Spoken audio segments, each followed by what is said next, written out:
ভয় করো, লাআল্লাকুম তুরহামুন, যাতে করে তোমাদের প্রতি রহম করা হয়। আল্লাহ রাব্বুল আলামিন সামনে গিয়ে আরো বলছেন, ইয়া আইয়ুহাল্লাযীনা আমানু, আবারও হে মুমিনগণ, লা ইয়াসখার কওমুম মিন কওমিন আসা আন ইয়াকুনু খায়রাম মিনহুম। আল্লাহ পাক বলছেন কোন কওম, একটা সম্প্রদায় যেন আরেকটা সম্প্রদায়কে নিন্দা তিরস্কার না করে, আন্ডারএস্টিমেট না করে। একজন ব্যক্তি আরেকজন ব্যক্তিকে বা একটা কওম আরেকটা কওমকে কখনো যেন আন্ডারএস্টিমেট না করে, তুচ্ছ তাচ্ছিল্য না করে। কারণ হতে পারে যাকে তুচ্ছ করা হচ্ছে সেই ব্যক্তি আল্লাহর কাছে বেশি কবুলিয়াত পেয়েছে, সে হয়তো তোমার চেয়ে উত্তম, তুমি জানো না। এই রোগটা আমাদের সমাজে নাই? আমরা সবাই জান্নাতের সার্টিফিকেট পেয়ে গেছি এমন মনে হয় না? সবাই মনে করে যে আমি হকপন্থী, সবাই বাতিল, এমন একটা ভাব নিয়ে চলি না আমরা? অনেকেই চলি। আল্লাহ পাক তাদের জন্য একটা আয়াত নাযিল করেছেন, ফালা তুযাক্কু আনফুসাকুম। সূরা নাজমে আল্লাহ পাক বলেছেন বেশি বেশি আত্মপ্রশংসা করো না, বেশি বেশি আত্মপ্রশংসা করো না, নিজেকে নিয়ে গর্ব করো না। ওয়া হুয়া আ'লামু বিমান ইত্তাকা, আল্লাহই ভালো জানেন কে প্রকৃতপক্ষে মুত্তাকি। আপনি যাকে আন্ডারএস্টিমেট করছেন, যার সম্মান ধুয়ে ফেলছেন, ব্যক্তিগত আক্রমণ করছেন, পারিবারিক জীবনে আক্রমণ করছেন, খুঁজে খুঁজে খুঁজে ভুল ধরার চেষ্টা করছেন যাতে জাতির সামনে লাঞ্ছিত করা যায়, হীন উদ্দেশ্য সফল হয়, আল্লাহ রাব্বুল আলামিন সব দেখছেন। আল্লাহ পাক এমন করবেন একসময় ইনশাআল্লাহ, যার পিছনে আপনি লেগেছেন তাকে আল্লাহ পাক বড় বানিয়ে দিবেন আর আপনাকে ঘরের মধ্যে অপমান করবেন ইনশাআল্লাহ। এটা হাদিসে এসেছে, যখন কোনো মানুষের গোপন দোষ ত্রুটি অনুসন্ধান করার চেষ্টা করে, আল্লাহ রাব্বুল আলামিন সে যদি ঘরের মধ্যে লুকিয়েও থাকে ওইখানে তাকে অপমান করে ছেড়ে দিবেন ইনশাআল্লাহ। এটা আল্লাহ পাকের ফয়সালা, এর বহু নজির আমাদের সামনে আছে। আল্লাহ পাক আরো বলছেন, আসা আন ইয়াকুনু খায়রাম মিনহুম ওয়ালা নিসাউম মিন নিসা আসা আন ইয়াকুননা খায়রাম মিনহুন্না। কোনো মহিলাও যেন অন্য কোনো মহিলার ব্যাপারে এমন না করে, বা কোনো একদল মহিলা আরেকদল মহিলার ব্যাপারে যেন এমন না করে, আন্ডারএস্টিমেট না করে, তুচ্ছ তাচ্ছিল্য না করে।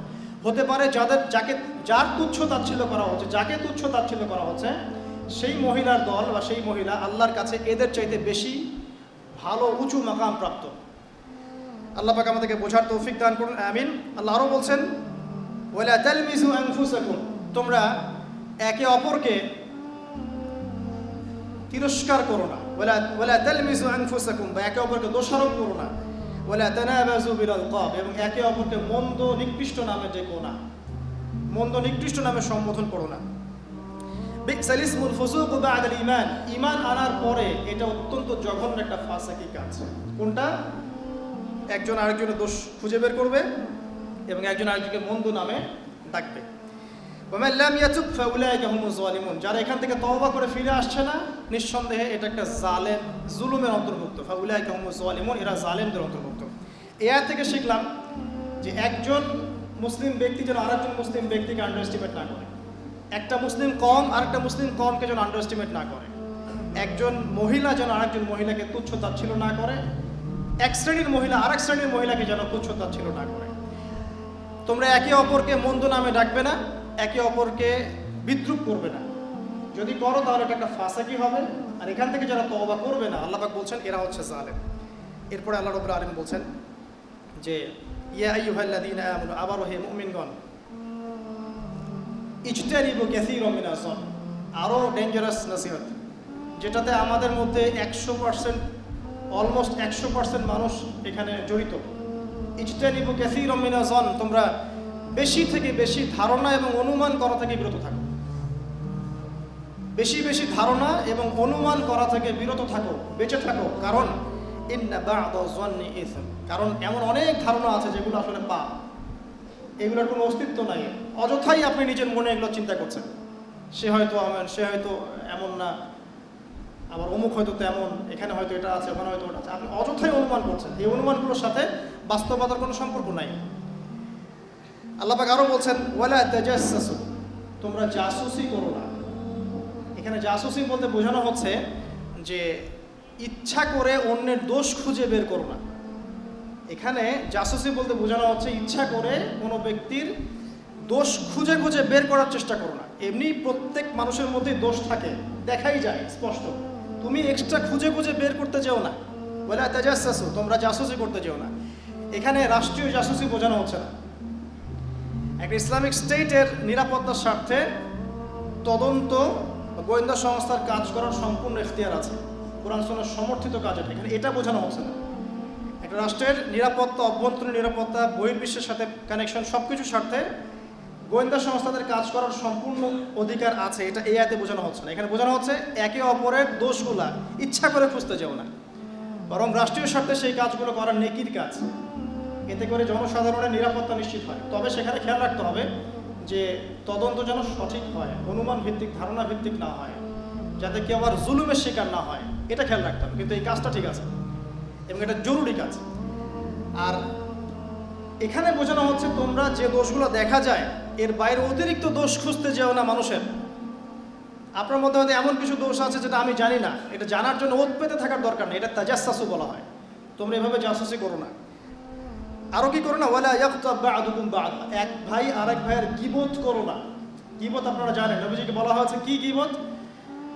তিনি বলেছেন তোমার ভাই সম্পর্কে এমন কথা বলা যা তার অনুপস্থিতিতে বললে সে যখন শুনবে সে কষ্ট পাবে।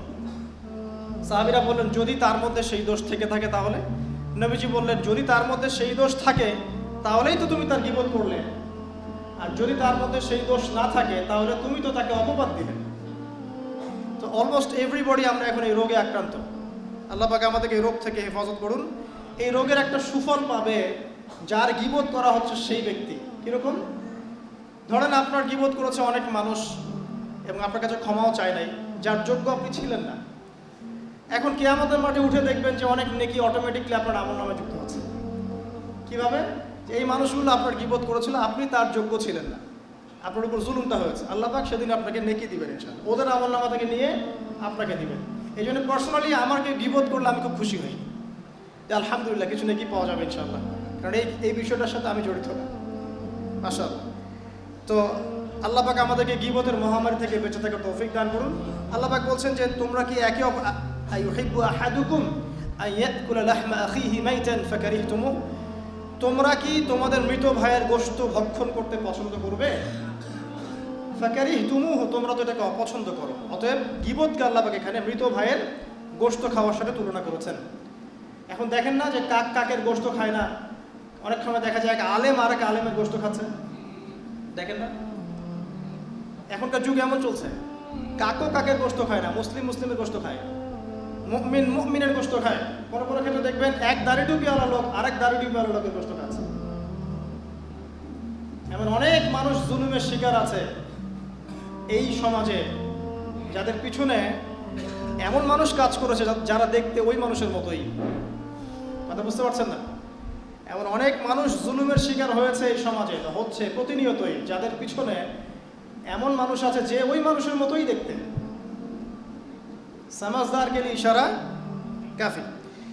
ওয়াত্তাকুল্লাহ, তোমরা আল্লাহকে ভয় করো, তোমরা আল্লাহকে ভয় করো। ইন্নাল্লাহা আত-তাওয়াবুর রহিম, আল্লাহ পাক নিঃসন্দেহে তওবা কবুলকারী এবং পরম দয়ালু। এরপরে আল্লাহ পাক আরো বড় পরিসরে বলছেন ইয়া আইয়ুহান নাস, এবার কিন্তু আর মুমিন বলছেন না আল্লাহ পাক, ইয়া আইয়ুহান নাস, হে মুমিন, হে মানব জাতি, ইয়া আইয়ুহান নাস, হে পুরো মানব জাতি। এখানে আর মুমিনদেরকে নিয়ে কথা বলছেন না, পুরো মানব জাতিকে বলছেন। ইন্না খালাকনাকুম মিন যাকারিন ওয়া উনসা, হে মানব জাতি তোমাদেরকে আমি সৃষ্টি করেছি একজন পুরুষ একজন নারী থেকে।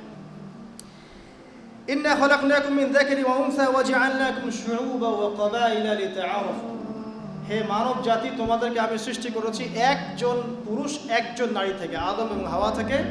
অতঃপর তোমাদেরকে বিভক্ত করে দিয়েছে বিভিন্ন কবিলা এবং দলে উপদলে, জাতিতে, কবিলায়, গোত্রে বিভক্ত করেছে। কেন? লিতাআরাফু, যাতে তোমরা একে অপরের সাথে পরিচিত হতে পারো। ভাষার পার্থক্য থাকবে, রঙের পার্থক্য থাকবে, সংস্কৃতির পার্থক্য থাকবে, রুচি অভ্যাসের পার্থক্য থাকবে, ভৌগোলিক পার্থক্য থাকবে, বাট পরিচিত হওয়ার জন্য তোমাদেরকে আমি এভাবে বিভক্ত করেছি, গর্ব ফখর করার জন্য না। কারণ আল্লাহর কাছে সম্মানের মানদণ্ড এগুলো নয়, ভাষা, বর্ণ, রং, জাতীয়তাবাদ, এগুলো সম্মানের মানদণ্ড নয়। কি মানদণ্ড? ইন্না আকরামাকুম ইনদাল্লাহি আতকাকুম, তোমাদের মধ্যে আল্লাহর কাছে সবচেয়ে বেশি সম্মানিত সেই ব্যক্তি যে ব্যক্তি তোমাদের মধ্যে সবচেয়ে বেশি মুত্তাকি, শেষ, যার তাকওয়া বেশি, সে তোমাদের মধ্যে আল্লাহর কাছে সবচেয়ে বেশি সম্মানিত। হোক সে গরিব বা ধনী বা সাদা বা কালো বা যে কোনো ভৌগোলিকতার, যে কোনো জাতীয়তাবাদের, যে কোনো ভাষার বা যে কোনো রঙের। আল্লাহ রাব্বুল আলামিন সামনে আরও বলছেন ক্বালাতিল আ'রাবু আমান, আমরা শেষ করে দিচ্ছি, আর দু তিনটা আয়াত আছে। ক্বালাতিল আ'রাবু আমান্না, হে নবী, আরবরা বলে, আরবের যারা বেদুইন ছিল তারা বলে যে আমরা ঈমান এনেছি, আমরা ঈমান এনে ফেলেছি।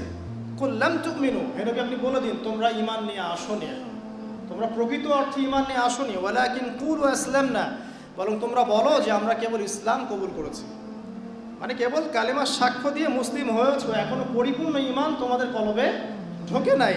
ওয়ালাম্মা ইয়াদখুলুল ঈমানু ফি কুলুবিকুম, তোমাদের কলবের মধ্যে এখনো ঈমানের সব লেভেল প্রবেশ করেনি। ওয়াইন তুতিউল্লাহ ওয়া রাসূলাহ, তবে তোমরা যদি আল্লাহর আনুগত্য করো এবং তার রাসূলের আনুগত্য করো, লা ইয়ালিদকুম মিন আমালিকুম শাইআ, তাহলে আল্লাহ পাক তোমাদের আমলের কিছুই বিনষ্ট করবেন না। মানে আল্লাহ এবং তার রাসূলের আনুগত্য করলে পরে তোমরা প্রকৃত অর্থে মুমিন হবে ইনশাআল্লাহ। আল্লাহ পাক তোমাদের আমল বিনষ্ট করবেন না। ইন্নাল্লাহা গফুরুর রহিম, নিশ্চয়ই আল্লাহ রাব্বুল আলামিন পরম করুণাময় এবং অসীম দয়ালু। এবার আল্লাহ বলছেন যে আসলেই মুমিন কারা। 15 নম্বর আয়াতে আল্লাহ পাক বলছেন ইন্নামাল মুমিনুনা আল্লাযীন, নিশ্চয়ই মুমিন তারাই যারা, নিশ্চয়ই মুমিন তারা যারা আমানু বিল্লাহি ওয়া রাসূলিহি, যারা আল্লাহর প্রতি ঈমান নিয়ে এসেছে এবং তার রাসূলের প্রতি ঈমান নিয়ে এসেছে। সুম্মা লাম ইয়ারতাবু, ঈমান আনার পরে আর কখনো সংশয় সন্দেহ করে না। প্রকৃত অর্থে মুমিন কারা? যারা আল্লাহর প্রতি ঈমান এনেছে, রাসূলের প্রতি ঈমান এনেছে এবং ঈমান আনার পরে আর কোনো সংশয় আরোপ করে নাই, একদম নিঃসন্দেহে নিঃসংকোচে তারা আল্লাহ এবং তার রাসূলের আনুগত্য করেছে। আর কি করেছে? ওয়াজাহাদু বিআমওয়ালিহিম ওয়া আনফুসিহিম ফি সাবিলিল্লাহ, এবং আল্লাহর পথে তারা নিজেদের মাল এবং নিজেদের জান দিয়ে জিহাদ করেছে। কি এটা? আল্লাহ পাকের দ্বীন ইসলাম আল্লাহ পাকের জমিনে প্রচার হবে, প্রসার হবে, প্রতিষ্ঠা হবে। এর জন্য আপনি আপনার কথা, আপনার কলম, আপনার মাল, আপনার জান, আপনার যা কিছু আল্লাহ পাক আপনাকে দিয়েছেন, এই বিষয়গুলোকে ব্যবহার করে আপনি যখন দ্বীনটাকে প্রচার করার চেষ্টা করছেন, প্রসার করার চেষ্টা করছেন, এস্টাবলিশমেন্টের চেষ্টা করছেন, এই প্রতিটা কাজই জিহাদের অন্তর্ভুক্ত। এটা কোশ্চিনকালেও নিরপরাধ মানুষকে বোম মেরে হত্যা করার নাম নয়। এটা কোশ্চিনকালেও একটা শান্তিপূর্ণ পরিবেশে ফাসাদ সৃষ্টি করার নাম নয়। এটা কখনো পশ্চিমা গৌরব ধাঁধায় পড়ে উগ্রতা প্রদর্শন করার নাম নয়, মুসলিমদের মসজিদে বোম মারার নাম নয়, নিরপরাধ মানুষকে হত্যা করার নাম নয়। এটা ওই ইসলাম থেকে বহিষ্কৃত দল আল খাওয়ারেজদের আকীদার মধ্যে চলে গিয়ে কবিরা গুনাহ করলেই মানুষকে হত্যা করে ফেলতে হবে, এইসব কনসেপ্টের নাম নয়, বরং একটা ইবাদতের নাম। আল্লাহ পাক সূরা আনকাবুতে বলেছেন ওয়াল্লাযিনা জাহাদু ফিনা, যারা আমার পথে প্রচেষ্টা চালায়, লা ইয়াহদিয়ান্নাহুম সুবুলানা, আমি তাদেরকে পথ দেখাই। অনেক আয়াতে আল্লাহ, প্রায় 100-র বেশি আয়াত আপনি পাবেন এখানে আছে। তো এই শব্দটাকে নিয়ে বিভ্রান্তির কোনো সুযোগ নাই, এবং এটার মানে উগ্রতা প্রদর্শন করে সন্ত্রাসী কার্যকলাপ চালানোর নাম নয়। আল্লাহ পাকের দ্বীনটা আল্লাহ পাকের জমিনে সবার মাঝে ছড়িয়ে পড়ুক, প্রসার হোক, প্রচার হোক, প্রতিষ্ঠা লাভ করুক। এর জন্য আপনি নফসের সাথে বলেন, জান দিয়ে, মাল দিয়ে, সময় দিয়ে, শ্রম দিয়ে, প্রতিটা ইনিশিয়েটিভ আপনার এর মধ্যে অন্তর্ভুক্ত, এবং এটা একটা ইবাদতের নাম। আল্লাহ পাক বলছেন প্রকৃত মুমিন তারাই যারা ঈমান আনে আল্লাহর প্রতি, রাসূলের প্রতি, এবং কোনো সন্দেহ পোষণ করে না, তারপরে দ্বীনের জন্য প্রচেষ্টা চালায়, আল্লাহর পথে প্রচেষ্টা চালায়। উলাইকা হুমুস সাদিকুন, মেরাই হচ্ছে প্রকৃতপক্ষে সত্যবাদী। আল্লাহ পাকের পরের আয়াতে বলছেন কুল আতুআল্লিমুনা আল্লাহ বিদীনিকুম, তোমরা কি, হে নবী বলে দিন, তোমরা কি আল্লাহকে তার দ্বীন শেখাতে চাচ্ছ? তোমরা কি আল্লাহকে তার দ্বীন শেখাতে চাচ্ছ? ওয়াল্লাহু ইয়ালামু মা ফিস সামাওয়াতি ওয়া মা ফিল আরদ, অথচ আল্লাহ পাক আসমান জমিনের প্রতিটা বিষয় সম্পর্কে জ্ঞাত আছে। সেই সত্তাকে কি তোমরা দ্বীন শেখাতে চাচ্ছ, যে সত্তা আসমান জমিনের প্রত্যেকটা বিষয় সম্পর্কে অবগত? আল্লাহু বিকুল্লি শাইইন আলিম, আল্লাহ পাক প্রত্যেকটা বিষয় সম্পর্কে জ্ঞানী। শেষের দুটো আয়াত আল্লাহ পাক বলছেন ইয়ামুন্নুনা আলাইক, এক শ্রেণীর মুসলিমের চরিত্র আল্লাহ পাক এখানে উন্মোচন করছেন। ইয়ামুন্নুনা আলাইকা আন আসলিমু, কিছু মানুষ ইসলাম কবুল করেছে বলে তোমার সামনে এমন একটা ভাব প্রকাশ করে যে তোমার প্রতি অনেক ইহসান করে ফেলেছে। ইয়ামুন্নুনা আলাইকা আন আসলিমু, তোমরা কি ইসলাম কবুল করে করুণা করেছো নাকি আল্লাহর প্রতি? কুল লা তামুন্নু আলাইয়া ইসলামাকুম, আল্লাহ পাক বলছেন তোমাদের ইসলাম কবুলে আল্লাহ পাকের কোনো করুণা নাই, আল্লাহ পাকের কোনো কিছু যায় আসে না। তোমরা কি ইসলাম কবুল করেছো মনে করেছো তোমরা আল্লাহকে ঋণ দিয়ে ফেলেছো, আল্লাহ পাকে ইহসান করে ফেলেছো? তোমাদের ইসলাম কবুলে আল্লাহর কিছু যায় আসে না। বালিল্লাহু ইয়ামুন্নু আলাইকুম আন হাদাকুম বিল ঈমান, বরং আল্লাহ পাকই তোমাদের উপরে ইহসান করেছেন, করুণা করেছেন, যে আল্লাহ পাক তোমাদেরকে ইসলাম কবুলের তৌফিক দিয়েছেন। ইন কুনতুম